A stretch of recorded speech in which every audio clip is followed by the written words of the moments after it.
Muito bom dia, boa tarde ou boa noite. Não sei que horas você está acompanhando e se está acompanhando aqui. Em instantes, iniciaremos mais uma viagem na história da música. Estaremos em mais uma grande viagem aí, percorrendo desta vez São Paulo, desta vez o rock do início dos anos 90. Teremos a honra de receber aqui o Zé Bruno da banda Resgate, muita gente ansiosa aí, o pessoal me perguntando, inclusive aqui já dizendo, né, comentando com vocês que estão entrando, que o Moro já pediu desculpas, né, e ele disse que vai ver no final, vai tentar pegar o final da live, senão ele vê depois, mas a concorrência que temos hoje. Mas vamos falar aqui hoje de história, né, e realmente uma parte importante dessa história. Então aproveito aí, vocês estão me ouvindo bem? Não vou perguntar se estão vendo bem, né? Mas a imagem não favorece muito, mas nós estamos aí dizendo a questão do som. Vamos começar aqui. Bom dia!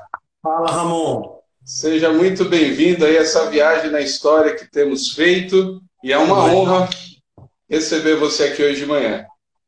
Prazer é meu. Vamos lá, que eu puder contribuir. Falando de Oh, tava história, a minha idade me ajuda a falar de história. Faz parte, né? Tava comentando com o pessoal aqui que o Moro já disse que vai tentar pegar o final da live, senão ele vai ver depois, né? Não vai dar para assistir agora. Tá bom. Zé, vou te chamar Zé Bruno, Zé, enfim. Zé, pode É, falar. a ideia realmente é viajar e eu queria que você começasse lá no início mesmo, dizendo como é que a música entrou na sua vida junto com o evangelho, como é que foi essa mistura. O evangelho veio depois. Eu fui para a igreja com 10, 11 anos de idade. Eu sou de 66. Eu fui para a igreja 77, 78. Eu não me lembro muito bem. Eu só me lembro que na Copa de 78 eu já estava na igreja. A Copa da Argentina, que você com certeza não viu. Não, eu sou de 80, um pouquinho Então, pronto. depois. Porque depois, nem 82 direito você pôde ver, né? Mas Lembro tudo da bem. eliminação de 86, é o que eu lembro. Essa também foi triste também. Mas então, o meu pai é filho de italianos, né? E por tradição, tinha muita festa em casa. E ele tocava sanfona, ele tinha uma Paolo Soprani, uma sanfona italiana, que veio de lá para cá, teve alto. Ele tocava música, tocava tarantela, tocava de ouvido, né? Então, quando tinha festa em casa, meu pai, todo mundo, pega a sanfona, e cantava, e tudo aquilo. A minha mãe é mineira, filha de mineiro. Meu avô tocava violão. Meu primeiro violão foi o meu avô que deu o violão dele para mim.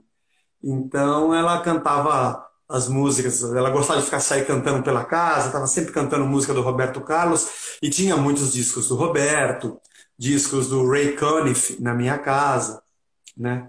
Então, música sempre esteve presente. Mas a primeira vez, eu tinha 4 ou 5 anos de idade, é a minha memória que eu puxo, a primeira vez que eu ouvi uma música, que eu falei assim, isso aqui é música.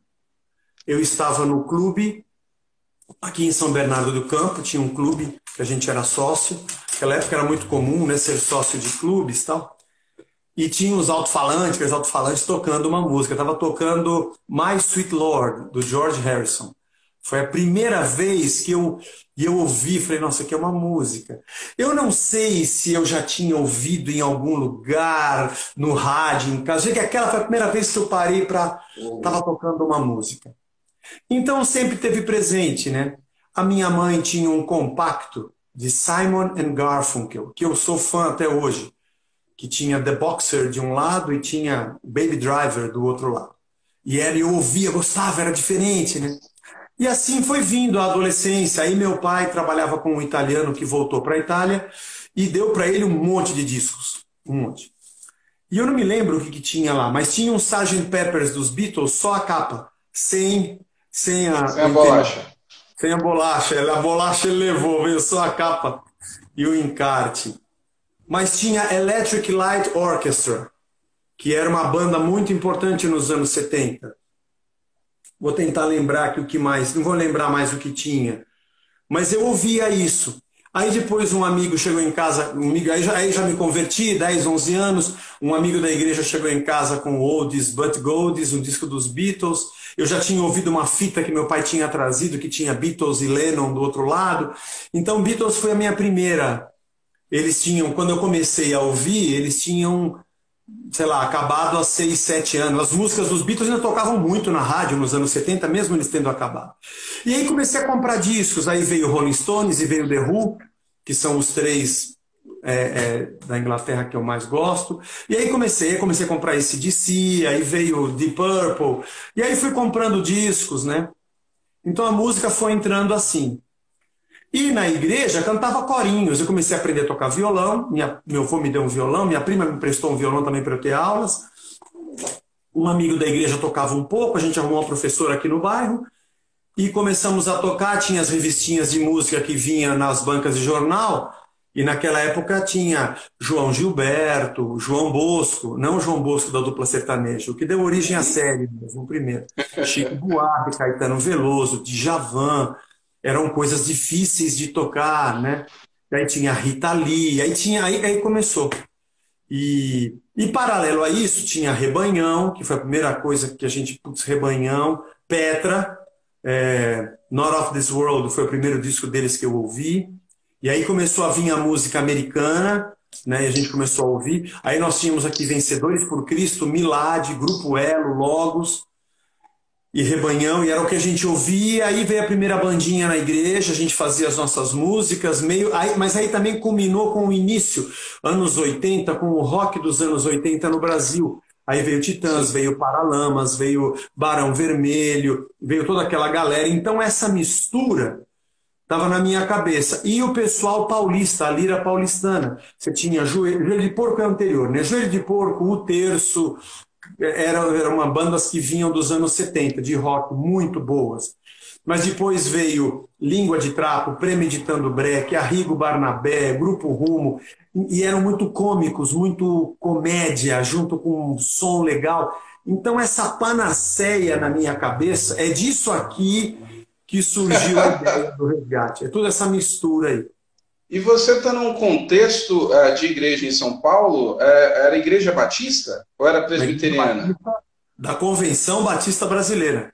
Ó, baptista, como alguns dizem. Até quando eu casei, eu fiquei 14 anos na igreja batista. E aí, musicalmente, você está entrando, está na adolescência, numa igreja tradicional, você tem toda essa veia rock. Vamos lembrar para a turma da nova geração, quem está entrando aqui, que o consumir música naquele tempo era muito diferente de hoje. Hoje você tem a comodidade de um celular, que você ouve o que quer, inclusive as pessoas nem sabem, né? Porque você está ali, bem... Mas naquela época você tinha que garimpar a loja de disco, você falou de alguns que se apresentavam, né? Como é que era isso dentro da igreja, inclusive, essas duas pontas? No começo não havia choque. A igreja e a cultura, havia uma distância gigantesca entre a igreja e a cultura e a vida das pessoas. Pelo menos aonde eu estava. Eu arrisco a dizer que a contextualização da mensagem com a vida do dia a dia não era nula, mas era muito pouco. Era uma mensagem de uma doutrina que talvez não se preocupasse tanto com isso. Mas era uma fase da igreja em geral. Sim. Não sei se eram todas, tinham igrejas diferentes, mas eu estava nesse contexto. Então, ninguém estava preocupado no que eu ouvia, no que eu fazia. Ia lá na igreja, cantava os hinos, cantava no coral, cantava os corinhos, e tudo bem, né? Mas daí, e a gente não tinha, era disso, né, bolachona. Você não tinha internet, não tinha celular. A televisão tinha Rede Cultura, Tupi, que faliu, depois veio SBT, Globo e Record. E aqui em São Paulo tinha Bandeirantes, 5. Veio a Manchete depois, ficou 6 canais. Nossa, nós temos 6 canais. Uau! Pois a Manchete faliu. Enfim, mas isso foi bem lá para frente, né? Então não tinha TV a cabo. você não tinha. Como é que você ficava sabendo de um disco que era lançado? Ainda mais fora do Brasil. Chegava muito depois aqui.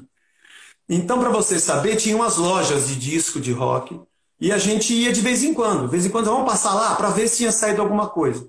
Tinha uma outra revista que eram tipo fanzines, revistas feitas de xerox, sabe? Aquela revista que falava de rock, você comprava, mas dentro da banca tinha um cara, aí tinha as revistas americanas, as Guitar Player e tinha uma japonesa que vinha do Japão, tudo em japonês. Não dava para entender. E tinha um cara que comprava e vendia a preço de dólar, você tinha que encomendar numa banca, você não tinha como saber. E no meio cristão, então, no meio cristão era pior ainda. Não, o meio cristão era melhor, porque você tinha as revistas de escola dominical e as revistas ok. e elas vinham com algumas propagandas. Então tinha a Casa Publicadora Batista, a Juerp, tinha a que era da Junta, né, de Comunicação, tinha a Casa da Bíblia. Então você ficava sabendo. E alguém falava, ó, saiu o novo do Vencedores, saiu o novo do Grupo Elo. Então você ia lá e comprava, né? Era mais fácil. As livrarias eram muito fortes, né? Na época lá em São Paulo. Assim. Algumas igrejas maiores até tinham, né? Na minha igreja não tinha, mas a gente ia no centro da cidade e comprava, né? E assim ia. E quando você não tinha o dinheiro para comprar o disco, você tinha que arrumar algum amigo que tinha e você gravava uma fita cassete, né? E aí você gravava só as músicas que você gostava, porque tinha umas que você não ouvia, e assim cabiam mais músicas. Pegava uma fita que tinha 120 minutos, cabia 1 hora de cada lado, então você fazia as coletâneas. E tinha cara que vendia coletâneas. Essa fita aqui tem um pouco de Led Zeppelin, um pouco de AC/DC, um pouco de não sei o quê, e você comprava a fita, você não escolhia as músicas, você encomendava a fita. Quando você tinha dinheiro, você comprava a fita, ia na casa dos amigos e ia gravando, né? E assim você tinha aquela coleção de fitas, tudo com etiqueta, né? O que você ouvia? Era uma outra vida, era um outro mundo. Realmente era muito mais complicado do que hoje. E aí, como foi que isso, você já disse que essa é a mistura que resultou no resgate, quando foi ou como foi que vocês, não, vamos fazer uma banda de rock em São Paulo? Nós já tínhamos uma banda na Igreja Batista aqui onde eu era, no Ipiranga, moro aqui até hoje, ela é minha vizinha, que é a igreja onde eu me converti. Chamava-se Kenosis. Kenosis é aquele termo grego que significa se esvaziar, né? Jesus esvaziou-se, né? Então, o esvaziar-se é o kenosis. A gente achou bonita essa palavra, eu fiquei procurando uma palavra grega para colocar o nome na banda e nós colocamos. Nosso primeiro nome era Ágape. Depois eu descobri que tinha mais grupo Ágape do que igrejas em São Paulo. Aí exatamente. O nome Ágape e colocamos Kenosis. E era uma banda, assim, era um amigo no baixo, o meu irmão no violão, eu na guitarra, um outro na bateria e um outro no piano. Ou teclado, quem tinha um tecladinho Cássio. E essa era a banda e nós compunhamos as nossas músicas. Tem até uma dessas músicas que foi registrado num disco da Juerp, da Juventude, aliás, da Jubesp, da Juventude Batista. Uma música que a gente gravou e tá lá, tá até hoje no disco lá antiga. E o grupo da Jubesp cantando, e a música é minha, fui eu que fiz. Mas enfim, e aí quando essa banda não foi muito para frente, eu também mudei de igreja, comecei a namorar minha esposa e fui para a Igreja Batista no Carandiru, que é um bairro na zona norte de São Paulo. Lá eu conheci o Hamilton, que tocava guitarra, e o Marcelo estava vindo da Igreja Batista da Vila Maria para lá também. E ali nós nos conhecemos, e ali eu e o Hamilton começamos a estudar guitarra com o mesmo professor. Primeiro eu tinha aula com um professor, que um amigo da faculdade me indicou, nosso amigo até hoje, e o Hamilton com o Carlinhos Zanhaia, que é nosso amigo até hoje também. Aí depois ele começou a ter aula com o mesmo professor que eu, com o Edson, e a gente começou a trocar muita figurinha, vamos fazer uma banda? De sábado eu ia para lá, passava o sábado, ficava lá, dormia na casa da minha namorada no domingo para ficar na igreja. A gente passava sábado à tarde tocando, trocando figurinha de solo, o que você aprendeu, já isso aqui é legal. Vamos fazer uma banda. Eu tinha feito uma música, a música Eu Passei, e aí foi a primeira música que eu mostrei para ele. Aí eu tinha comprado um pedal American Metal, bem metal, fiz aquela música, ele falou, pô, vamos fazer... Aí ele veio dormir em casa um dia, a gente fez o rock da vovó. Aí chamamos o Marcelo e meu irmão, que gostava de tocar bateria, ele tocava violão na banda porque tinha um outro baterista, né? Aí ele entrou na banda para tocar batera e nós começamos o resgate. Eu acho que foi entre 87 e 88. Nós consideramos 89 porque foi a primeira apresentação da banda. Até então a gente ficava lá ensaiando, né? Então a gente não conta isso, mas ela é um pouco mais antiga. E assim começou. Sempre tocávamos, fazíamos um cover do Stryper, da música Calling on You, tocávamos algumas do Rebanhão e tocávamos música nossa. A gente tinha poucas, então para fazer uma apresentação tinha que ter mais. Juntava. Agora uma curiosidade aí. Onde foi a primeira apresentação? Você estava numa igreja batista? Primeira foi na igreja ou vocês cantaram em outro lugar? Então, o nosso documentário tem imagens, né? E logo, logo ele vai sair aí, estamos trabalhando para. Mas há uma controvérsia entre nós, de que a primeira apresentação teria sido no Parque do Piqueri, num evangelismo que nós fizemos lá. Eu acho que foi lá a primeira apresentação que a gente fez. Foi fora da igreja. Eu não me lembro muito bem. E depois fizemos uma apresentação numa praça, lá na Zona Norte, em São Paulo, aqui em São Paulo. No final da Cruzeiro do Sul tem uma praça, nós montamos o som da igreja lá à noite, fizemos um evangelismo e nós tocamos. O Marcelo diz que aquela foi a primeira, a outra veio depois. Então é muita coisa assim, é muito tempo, né? E daquela nós temos imagens, porque um amigo filmou. Então tá no nosso filme. Com as câmeras grandes, né? Era um negócio bem diferente. Desse tamanho, a fita de videocassete enorme, entrava dentro da câmera. Hoje em dia a gente filma com celular em 4K. É outra coisa, né? Então a imagem é ruim, né? Mas tá lá, tá registrado. Eu percebo pelos seus comentários, e é sempre bom frisar, a ideia mesmo é ver a história, o tempo, né? Que ali no final dos anos 80, você não tem uma cena rock dentro do meio cristão, é muito pouco. E você tinha o apoio da igreja, então. Vocês usavam som, vocês se apresentavam? Sim, porque na igreja da minha esposa, era uma igreja batista, que agora é minha esposa, era minha namorada. O pastor de lá, vivo até hoje, mora em Portugal, ele é moçambicano, português moçambicano, o pastor Eduardo Teófilo Melo, muito querido, uma família muito querida. Ele era da CEPAL e trabalhava com missões. Então era uma igreja batista mais aberta do que as igrejas da convenção. Então deixava tocar bateria, tinha louvor, sabe? E isso eu estou falando na década de 80, né? Então era uma pessoa bem aberta. Existia aqui em São Paulo também o Tio Cássio, que era um lugar que uma igreja completamente alternativa, né? Pelo menos nos eventos de jovens. O Manga era de lá, a Oficina G3 nasceu lá, né? Eu também ia lá, eu frequentava lá às segundas-feiras. Então a nossa amizade ela é bem antiga, né? Antes de haver as bandas, a gente já se conhecia, né? É bem legal, tem muita história aí. Eu conversei com o Manga semana passada, né? E ele estava falando sobre aquela efervescência, a importância exatamente ali da Cristo Salva do Tio Cássio, né? Então você era daqueles batistas que iam, né? E quando chegava na igreja, cantava as músicas e não falava que tinha aprendido lá. Na primeira igreja que eu ia. Então, nessa igreja, o pastor Eduardo era muito aberto. E também nessa época, o Ademar de Campos, com a Comunidade da Graça, já faziam os encontros no Centro do Professorado Paulista, com música. Então tinha o Tio Cássio, tinha o Ademar, ele deixava usar bateria, ali nasceu o Resgate. Então e nós fazíamos todo sábado uma reunião de jovens. E nós tocávamos, então, e a gente de várias outras igrejas para lá, juntava uma galera, a igreja ficava lotada, ficava gente para fora, não era uma igreja muito grande, gente nos corredores olhando pela janela, era muito legal. E a gente pregava e falava, era sempre evangelístico, gente se convertia. E aí veio surgir o movimento gospel, que não era o que é hoje.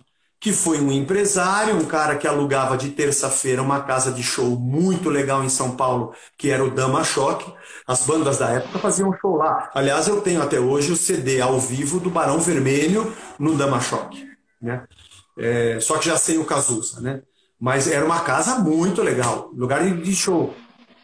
A 89 Rádio Rock fazia shows lá, teve o festival deles lá, Vi Capital Inicial lá, era uma casa legal. E ele alugava, e ele começou com esse nome gospel, que era um nome americano. Culturalmente, ele era um cara de mercado e um cara de marketing, tinha uma agência de publicidade e era da Igreja Nova Vida, para ter uma estratégia de evangelizar e entrar na cultura. Foi uma ideia muito legal. E ali começou. Aí nós descobrimos que tinha mais gente, que além do Rebanhão, tinha a banda Rara. Aí nós conhecemos o Cats Barneia um pouco antes, que estava começando. Aí nós descobrimos que no Rio de Janeiro tinha o Fruto Sagrado. E aí a banda do tio Cássio veio como Oficina G3. Vieram como Cristo Salva, que era o nome da igreja, depois colocaram o nome de G3.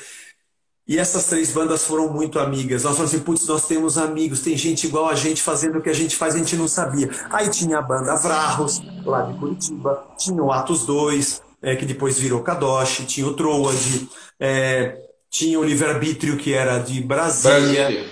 Então a gente foi conhecendo o Expresso Luz do Carlinhos Veiga, a gente começou a conhecer, tinha outras pessoas.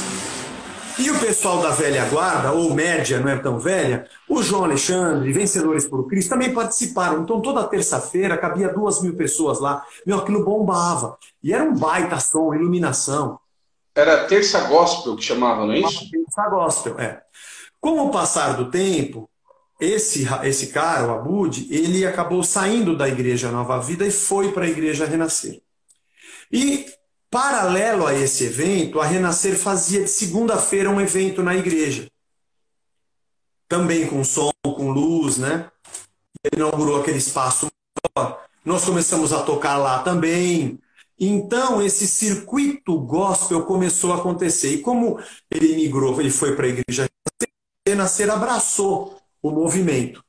E o movimento começou, mas não tinha uma gravadora, né? O Cats Barneia lançou um disco independente, e assim foi. E todo mundo queria gravar, porque começou a ter ideia de gravar disco. Espera só um pouquinho. Espera aí. Zé Bruno, você está me ouvindo? Espera só um pouquinho, porque está travando um pouquinho. Você está me ouvindo bem, né? Deu uma travada. Eu desativei aqui os comentários para ver se dá. Não sei, diz a lenda que desativando o comentário em live dá uma melhorada. Por isso que eu estou desativando aqui, vamos ver se melhora. Você interrompeu aqui para mim quando você estava falando ali das segundas na Renascer. Isso. Está ouvindo agora? Tô. Beleza? Então, Beleza. ele migrou para a Renascer, ele que começou isso, a Renascer acabou abraçando esse nome gospel. E ele tinha aberto uma gravadora, já tinha lançado um CD, um Rebanhão. disco, o disco do Rebanhão Princípio. O Resgate fez a abertura do lançamento no Damachó. Foi um dia especial, nós conhecemos os caras do Rebanhão, sabe, o Carlinhos, pô, meu, que legal, que noite foi aquela para nós, né? Então, nós temos também, o nosso filme do documentário tem imagens dessa noite. Que Foi um legal. dia muito especial. E ele falou, vamos gravar o Resgate. Só pegar Só- deixa aqui, você já falou do documentário algumas vezes, já perguntaram. Esse documentário vai estar à disposição para quem não está aí perto de vocês quando?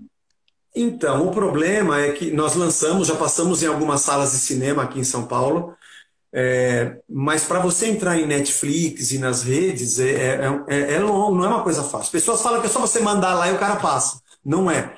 Tem um protocolo gigantesco. Primeiro, nós tínhamos que ter uma distribuidora de conteúdo. E nós fechamos há um mês atrás com uma distribuidora. Tem que ter alguém que se interesse pelo seu filme, né? E uma se interessou, então, puxa, conseguimos, né? É um filme muito bem feito. Agora tem legendamento, nós estamos na fase de legendamento em inglês e espanhol, porque eles têm requisitos, não é assim. Tem que cumprir vários protocolos, né? Então a gente está encerrando essa Ah, etapa. ok. Agora estamos na fase de correção das legendas, para depois essa distribuidora poder colocar, provavelmente deve entrar primeiro na Amazon. Para quem é Amazon Prime vai poder ver na Amazon. E Netflix vai entrar em 2 festivais de documentários que tem no Brasil. A gente está inscrevendo o filme, então estamos trabalhando. Não é uma coisa tão rápida, né? Rápido. Cinema Beleza. aqui tudo é muito caro. Então em breve o pessoal vai ver. Então foi assim. Joia. E aí as segundas-feiras foram crescendo. A Gospel Records não teve como gravar o nosso disco, eles não tinham bala. Nós demoramos 1 ano para gravar independente, o Vida, Jesus e Rock and Roll. E depois, quando fomos lançar o segundo disco, aí eles ofereceram um contrato para a gente entrar na gravadora, abraçaram o primeiro disco, lançaram o segundo, e assim a gente foi por alguns anos lá. E aí o mercado foi se formando, né? Entendi. Vocês, então, o primeiro disco de vocês, ele não é lançado no começo pela Gospel. Não. É independente, então. Algumas pessoas têm, nós prensamos 2.000. a bolachinha do meio do LP não tem nada. Tem uma foto nossa. Não tem Gospel Record, o selo da gravadora, não tem selo nenhum. Tem uma foto nossa e o nome das músicas. Só. Ainda tem gente que tem esse primeiro aí. Que é o vinilzão, né? É um vinilzão, que é vinilzão. Aliás, tem três tipos. Tem esse, que tem essa prensada. A capa atrás, o nome Eu Passei saiu errado, saiu Eu Parei. A gente não percebeu. Tem gente que tem a bolacha antiga com Eu Parei. Esse é o mais raro de todos, porque depois a gente mandou fazer um adesivo Eu Passei e nós colamos em cima dos outros 900 e tanto, porque prensava de 1000 em 1000 para poder vender. E tem gente que tem com adesivo, esse é o segundo. E depois a terceira etapa, aí a segunda prensagem, os outros 1000, nós consertamos, né, na gráfica. Então nós lançamos 2000 discos, vendemos de mão em mão nos shows e punhamos na livraria da igreja e vendemos de mão em mão. Depois passou para a gravadora, aí eles fizeram também a fita cassete. É isso que eu ia perguntar. A fita cassete já saiu pela Gospel Records? Já saiu pela gravadora, eles que mandaram fabricar a fita cassete. Como é que começou? E as questões das composições, assim, esse teu lado compositor, desde menino, como é que era isso? Desde pequeno, eu gostava de inventar. E lá na Igreja Batista, na primeira que eu fiz parte, a primeira bandinha que nós tínhamos, aliás, antes de formar a banda, a gente, vamos fazer uma música para a gente cantar para as mães, Dia das Mães, Dia dos Pais, a gente fazia música. Aquelas músicas, né? A gente fazia.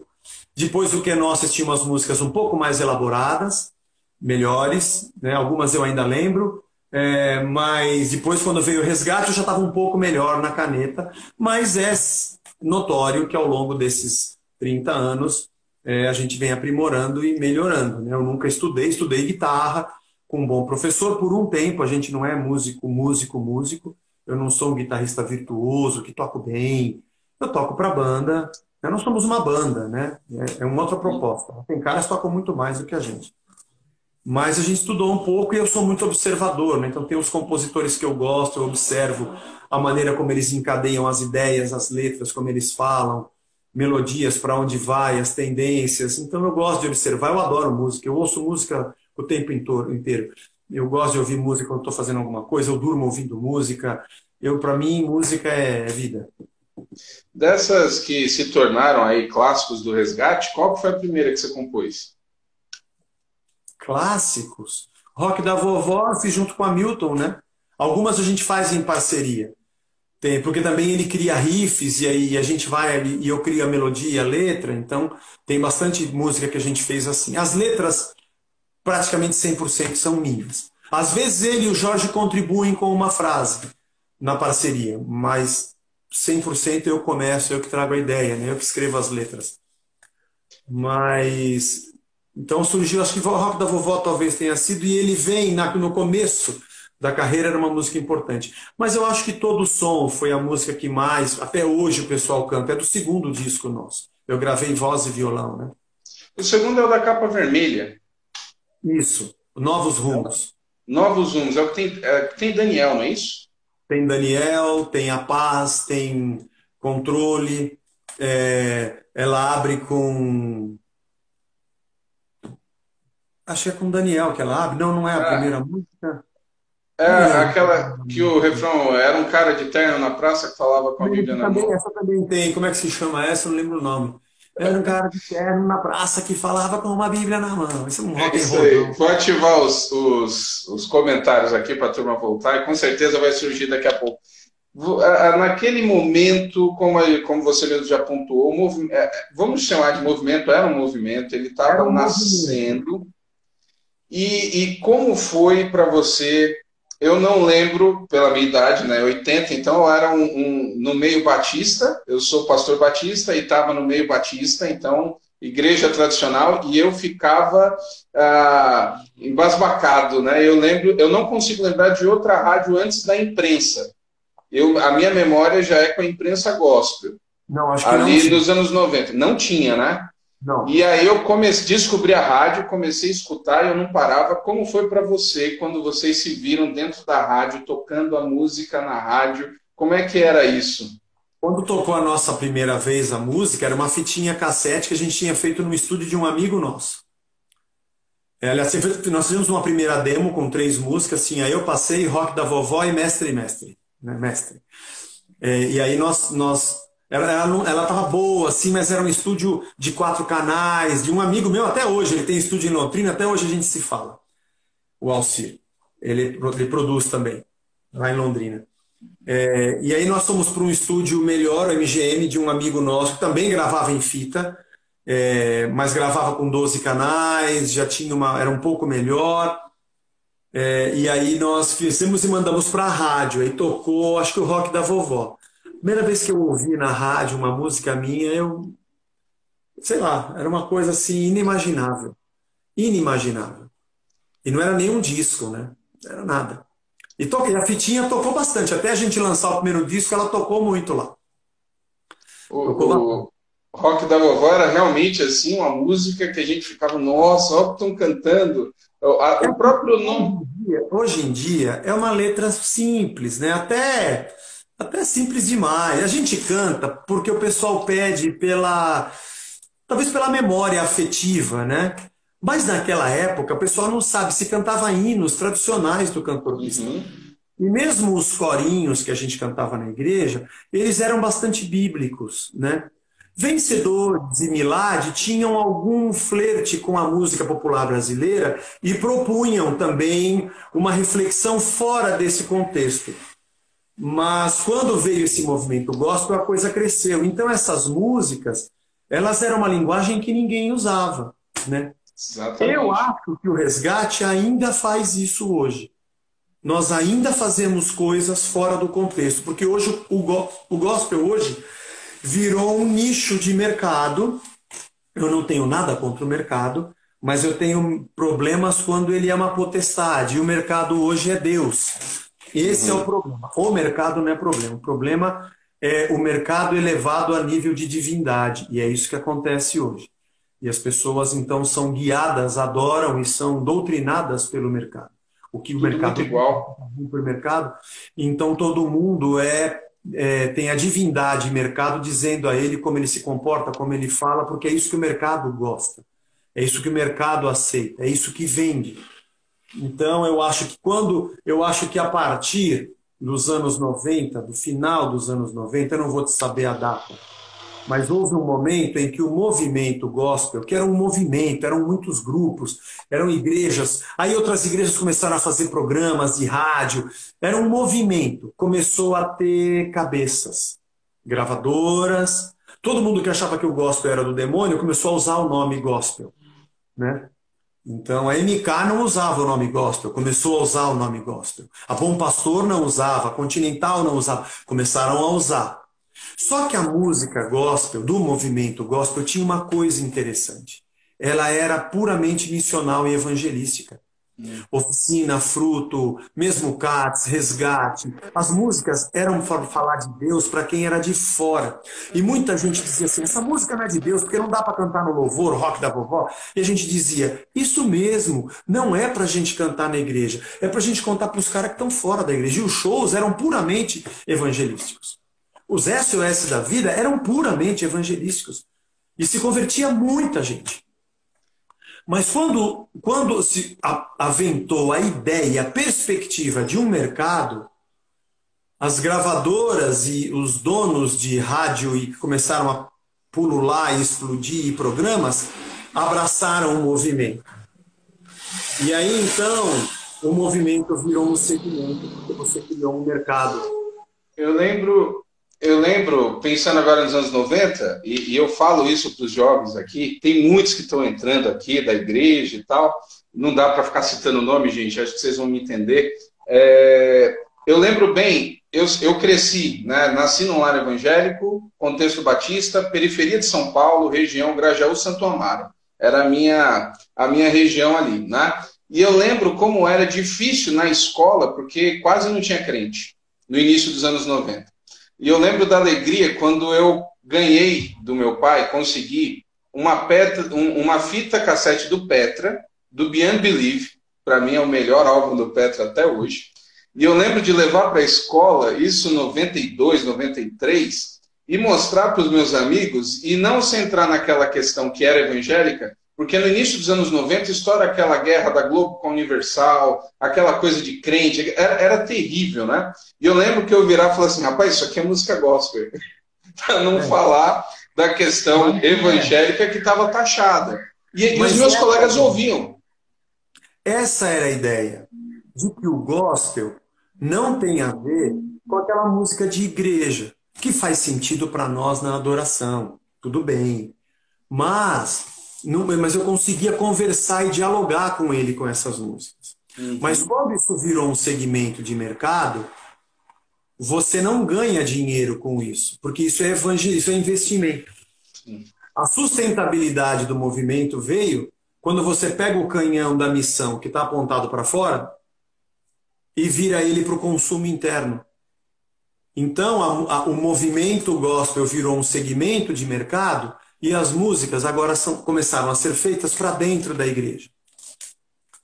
Então, todo mundo canta o aleluia e o glória a Deus. Não vou dizer que é ruim, nós precisamos, faz parte da nossa cerimônia, da nossa celebração. Mas ele perdeu completamente. Teve alguns problemas. Ele perdeu completamente a missionalidade. Porque agora todo mundo sabe que se você é gospel, é uma música da igreja. Acabou. Nós voltamos à estaca zero de novo.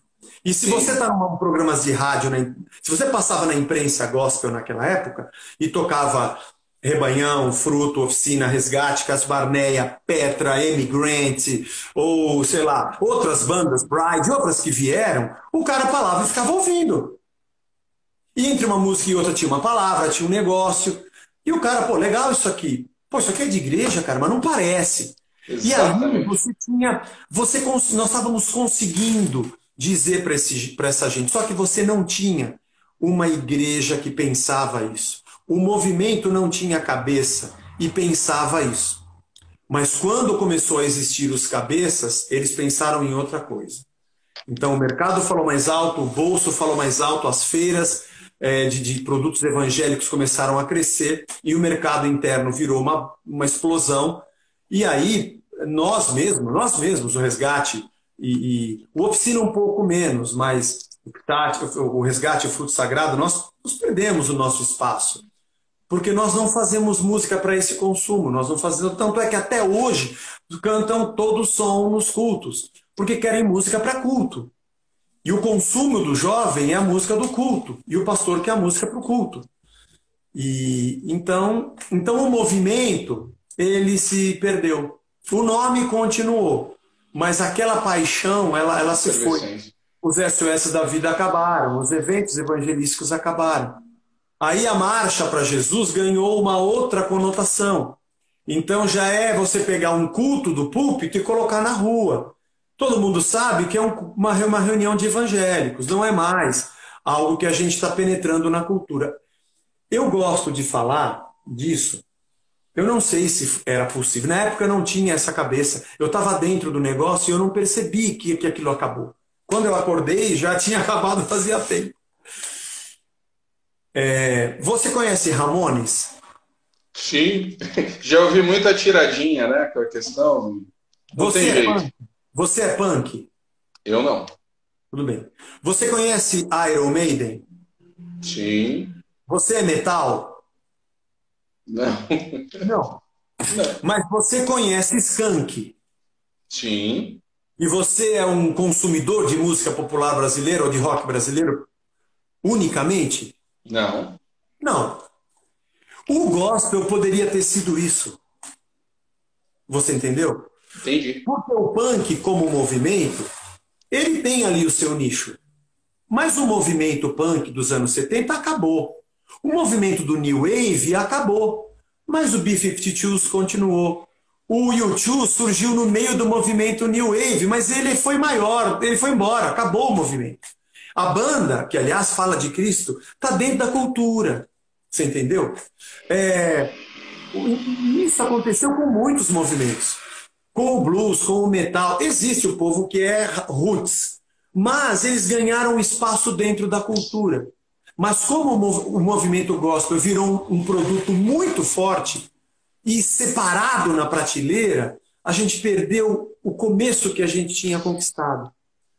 Quando nós gravamos o segundo álbum, isso está no nosso documentário, o Rick Bonadio, que fez Mamonas, que fez Charlie Brown Jr., né, CPM 22, Fresno, depois fez Titãs, bom, é o grande cara.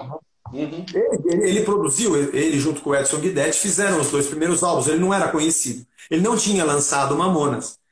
Ele falou assim, e se a gente fizesse, vocês acabaram de gravar o Novos Rumos, ele falou, e se a gente fizesse um álbum de vocês com uma letra um pouco mais para frente ainda? Porque tinham ainda algumas, todo som era uma música ainda para dentro, né? Mas Controle não era, né? O Cara na Praça não era. E se a gente fizesse um disco todo assim, porque ele tinha os primeiros contatos dele, lançasse no 89, na Jovem Pan, a gente teve medo de fazer. Nós tínhamos uma boa cabeça do rock, mas nós não compreendíamos o que a gente compreende hoje. Até a gente fala, ele participa no documentário, e a gente disse não. Talvez a gente deveria ter dito sim, mas como não existe o sim, não existe sim, só existe o que existe, é o que é. Então eu acho que força missional, o gospel como força missional da origem, ele acabou. Hoje nós temos um arremedo. Você está falando isso ali do meio dos anos 90, e a gente pode ter um exemplo, quem tentou fazer isso, a gente não vai entrar na questão, mas o Catedral fez isso em 99, apesar das letras dele já serem mais além do que a de vocês, né? E eles tomaram muito pau no meio, vou chamar assim, no meio da igreja, ou no meio do movimento, enfim. Eu lembro bem que aquele CD deles de 99, para todo mundo ouvir, foi um negócio assim, quase com uma bomba, né? Mas dentro dessa proposta, por exemplo, que vocês ouviram lá em 95, 96. Eu eu não sou juiz, né? Eu não sei se o momento era, e não sei também se o ponto da subjetividade foi alcançado. Uhum. Porque talvez se você passa um pouco da subjetividade, você não comunica. Você ganha espaço, você está lá no meio, você ganha espaço no rock nacional, mas a mensagem ela é tão subjetiva que o cara não faz mais a ligação. A ligação, né? Porque eu sou um pastor de uma igreja, eu sou cristão. Eu gostaria de fazer o crossover com a inteligência da letra e com o evangelho ali. Eu não sou juiz, não quero fazer esse papel, mas eu acho que o momento talvez não era o momento propício e acho que talvez eles tenham passado do ponto da subjetividade da mensagem. E isso caiu dentro do meio evangélico como se eles tivessem abandonado a fé, vamos dizer assim, né?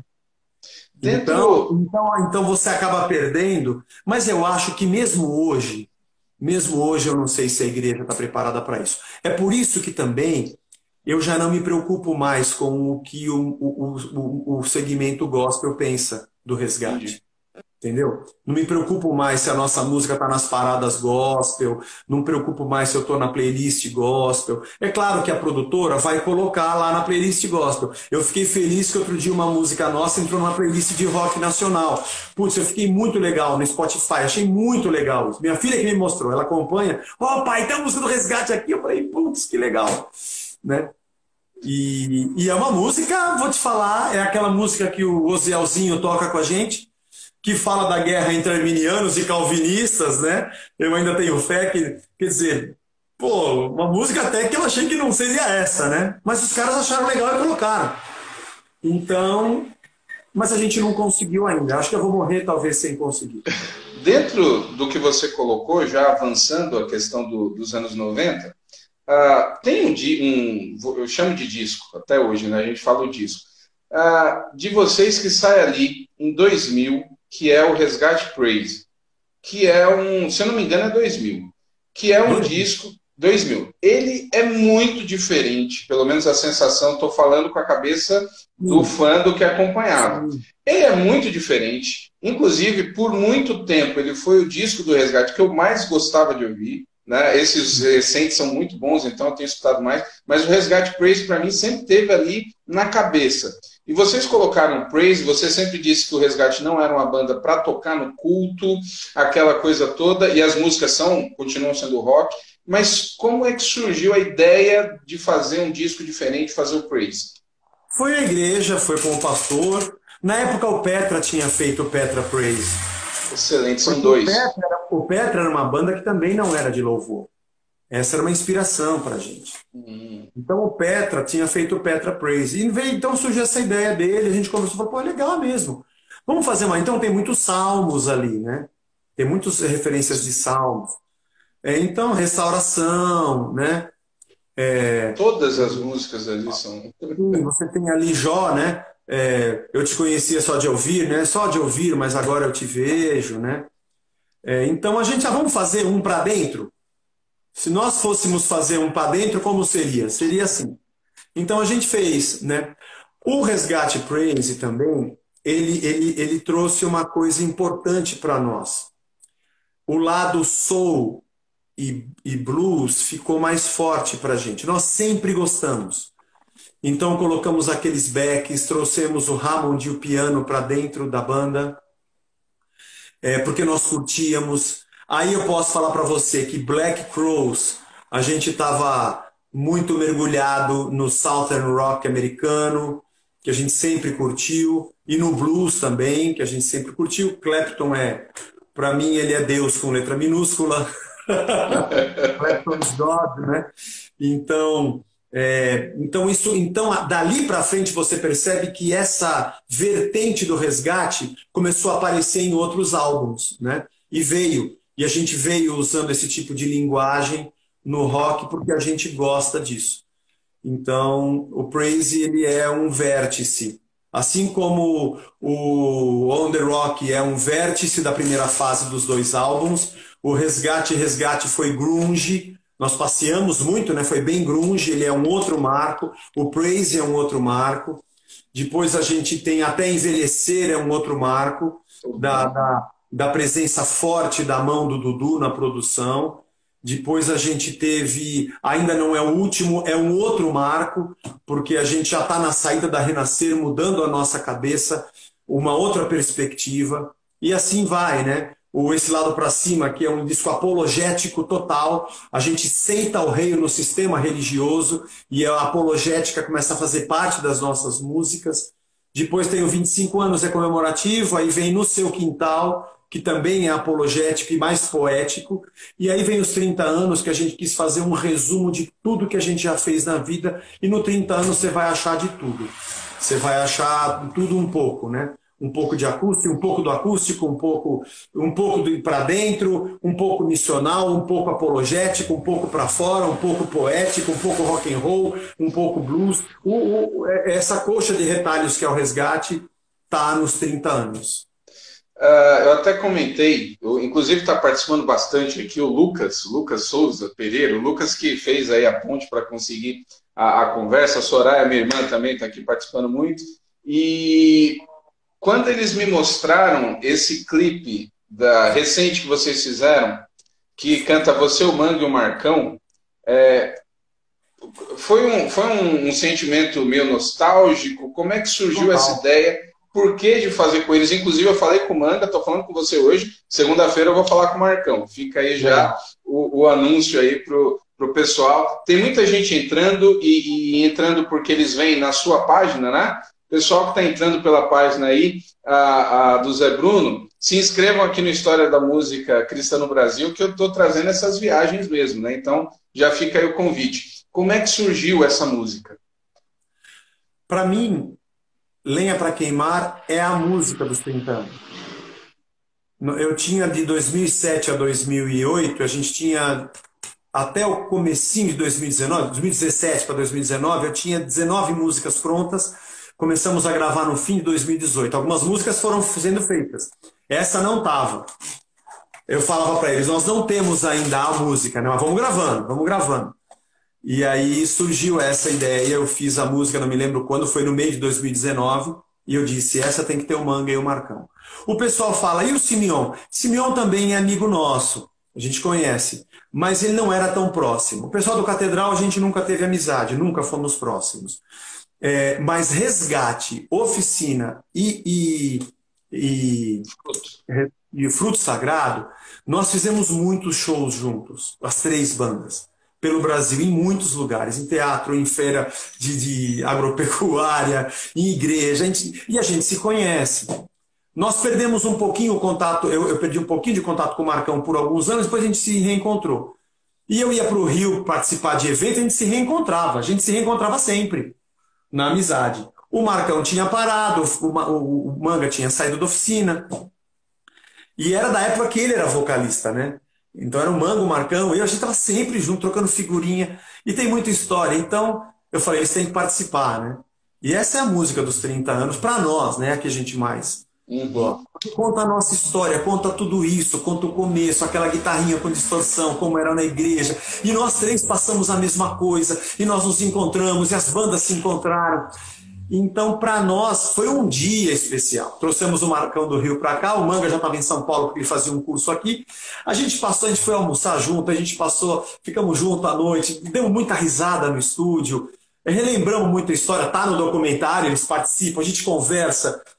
São amigos da alma, são amigos de um momento em que tudo era mais romântico, em que o gospel era romântico, em que nós fazíamos uma missão. E nós mantemos essa alma até hoje.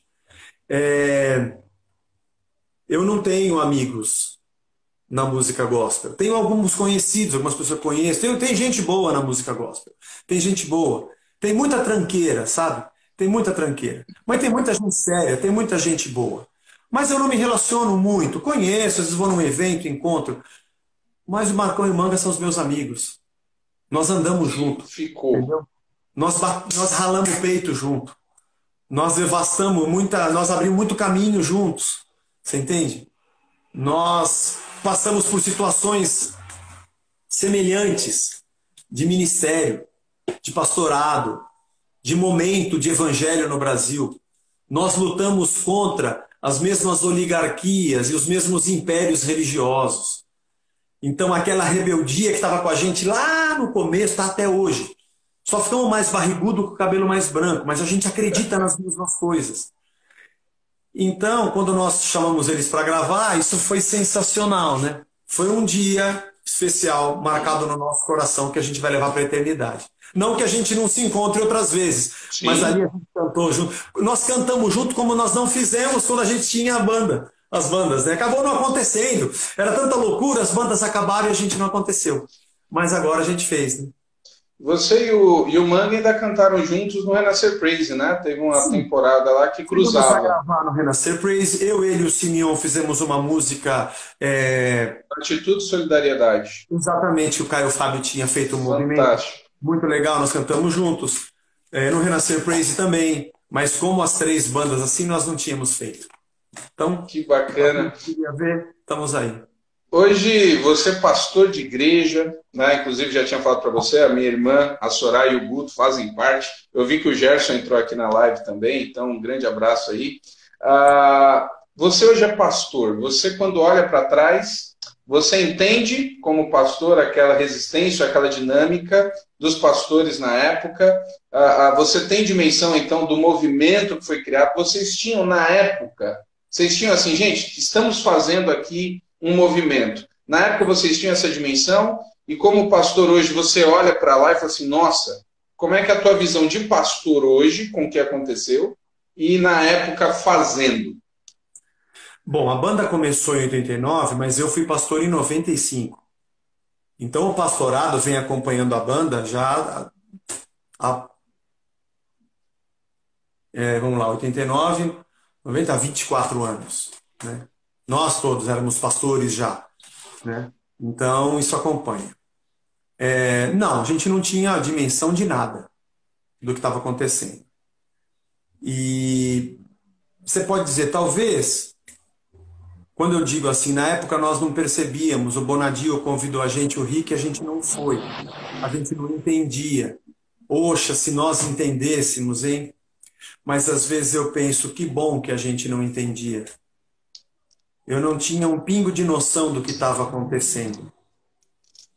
E eu acho, hoje, olhando para trás, já que não existe si, é assim que tinha que ser, eu não gosto de pensar que eu estou produzindo alguma coisa.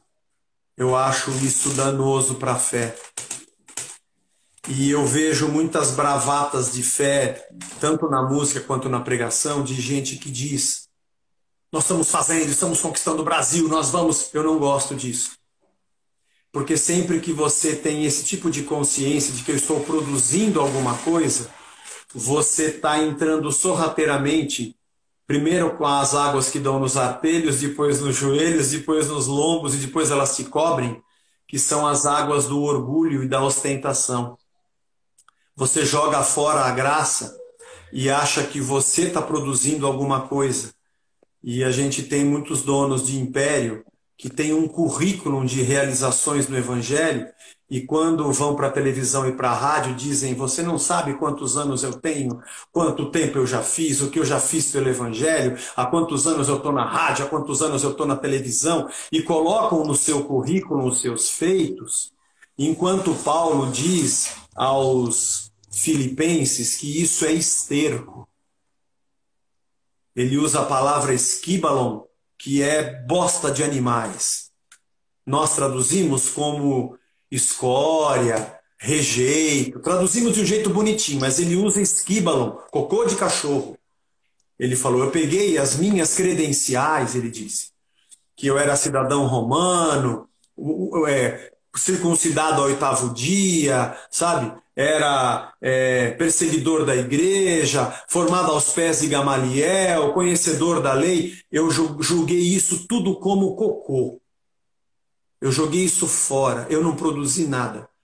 Eu quero trocar isso pela sublimidade do conhecimento de Cristo e ser servo dele. E me igualar a ele no seu sacrifício e no seu sofrimento. Então fica aqui a minha palavra contra as pessoas que acham que depende delas o Evangelho. O Evangelho não depende de mim, não depende do resgate. As pessoas fazem essa leitura. Vocês contribuíram, vocês construíram, vocês fizeram. Beleza, eu olho para a história, participamos dela. As pessoas podem pensar: vocês são demais, cara, vocês fizeram muita coisa, abençoaram a minha vida. Legal. Agora, elas pensarem isso é uma coisa. Agora, eu pegar o que elas pensam e eu começar a pensar é um grande erro.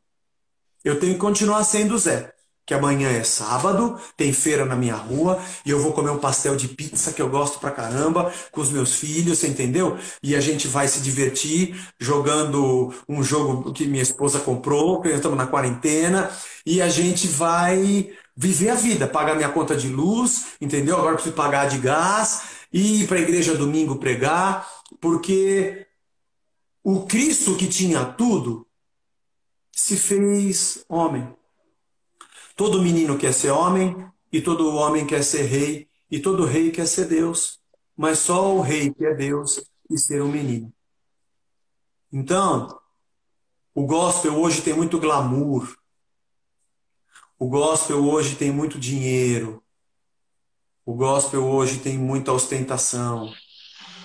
O gospel hoje tem muita corrente de ouro. Muito senhorzinho malta.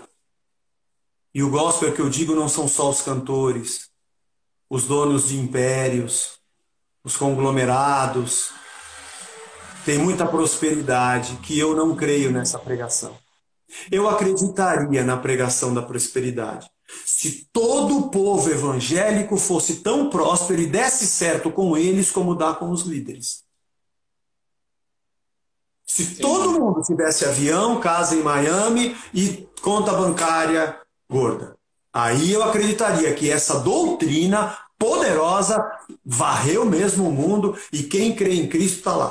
Enquanto funcionar só para quem está no topo da cadeia alimentar, porque essa hierarquia é uma cadeia alimentar, quem está em cima se alimenta de quem está embaixo, eu não vou acreditar nessa teologia. Eu vou continuar crendo na simplicidade do Evangelho do Cristo que se fez servo. Zé, falta vai derrubar aqui 25 segundos. Quero agradecer do fundo do coração. Essa live tá salva, ela tá aí, fica disponível. Vou colocar no Facebook. Quero mandar um abraço aí para a Mônica, Soraya, o Renê, a turma que está acompanhando. E nós vamos nos falando, porque uma live só não dá. Do fundo do coração, muito obrigado. Valeu.